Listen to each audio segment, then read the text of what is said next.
Alright, ladies and gentlemen, welcome back to the channel. I just made this video twice, two full videos, and they froze when I went to end the recording. That's kind of how I imagine Raptors fans feel after tonight's game, man. That one was tough. Phoenix pretty much fully healthy, made the NBA Finals last year, and Toronto missing critical players, Scotty Barnes, Gary Trent Jr., two guys who can create for themselves and create for other players.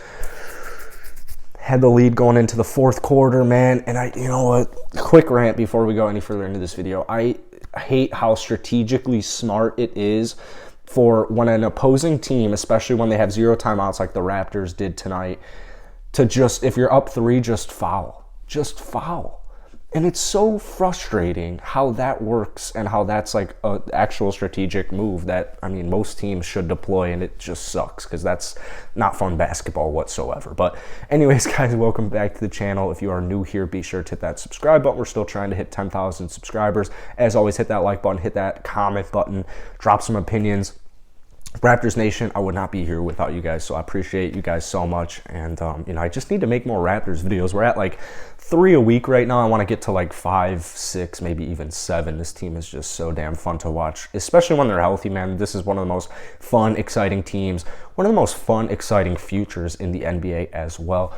We're out here in a new location. I'm still in Florida, so I kind of like making these videos a little bit more. I feel like they're more I don't know, like the unprofessionalness, I feel like kind of like makes, I don't know, I kind of just really like the vibe. If you guys have a problem with it, drop a comment down below.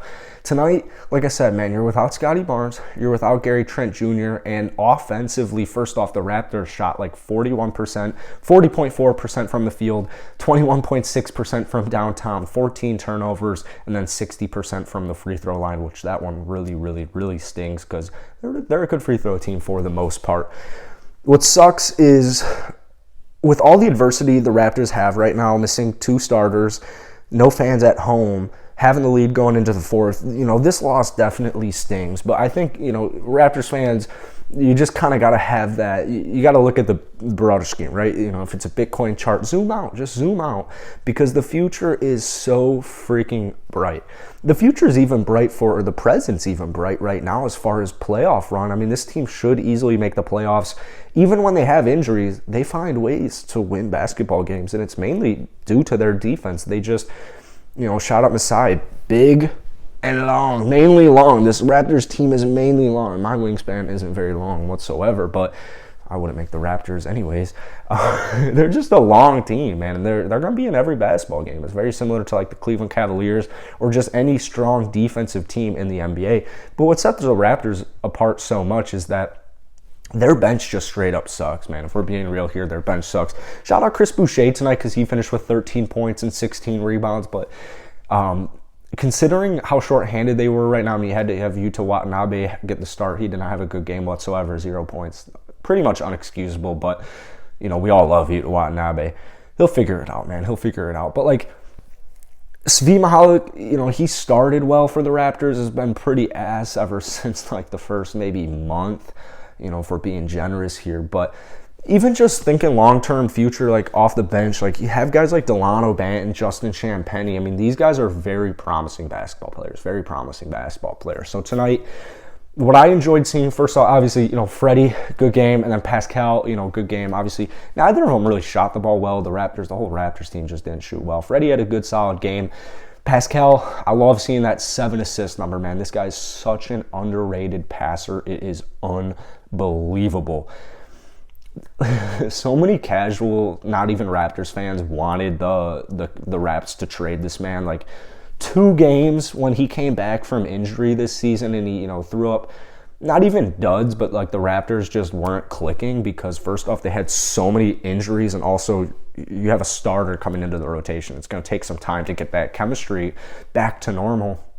So many casual, just like I said, not Raps fans, NBA fans were like, trade Pascal, he's the problem. What the hell are you guys talking about?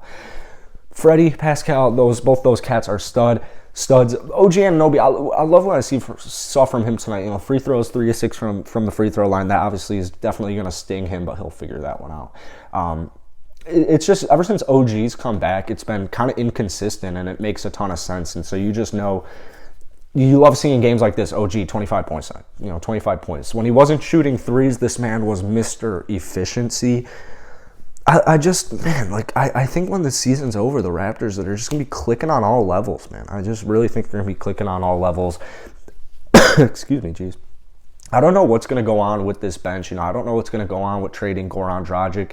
If it's going to give him some bench relief, I don't really know. This Raptors team, should make the playoffs even with injuries, like I said.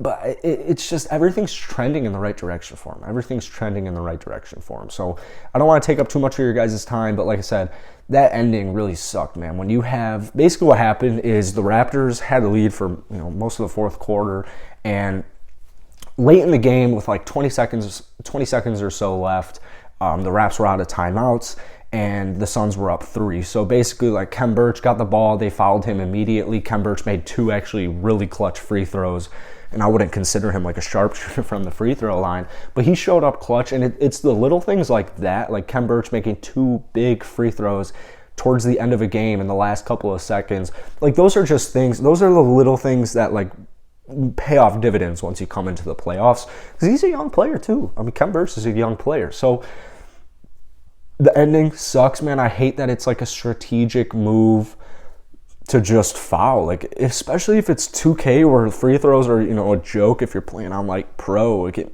just makes sense. And it really sucked. Freddie gave it his all towards the end of that game. They fouled him with like 8 seconds left, maybe even 5 seconds left. And, at that point in time, second free throw, he had to pretty much just chuck it at the rim and hope you got an offensive rebound. Ayton pulls it down and sinks both free throws. Raps, no timeouts, down 4, just wasn't going to happen. So tough ending, man, but things are trending in the right direction. So it's all going to be okay. That's it for today, guys. If you enjoyed it, hit that like button, hit that subscribe button as always, and I'll see you guys tomorrow. Peace.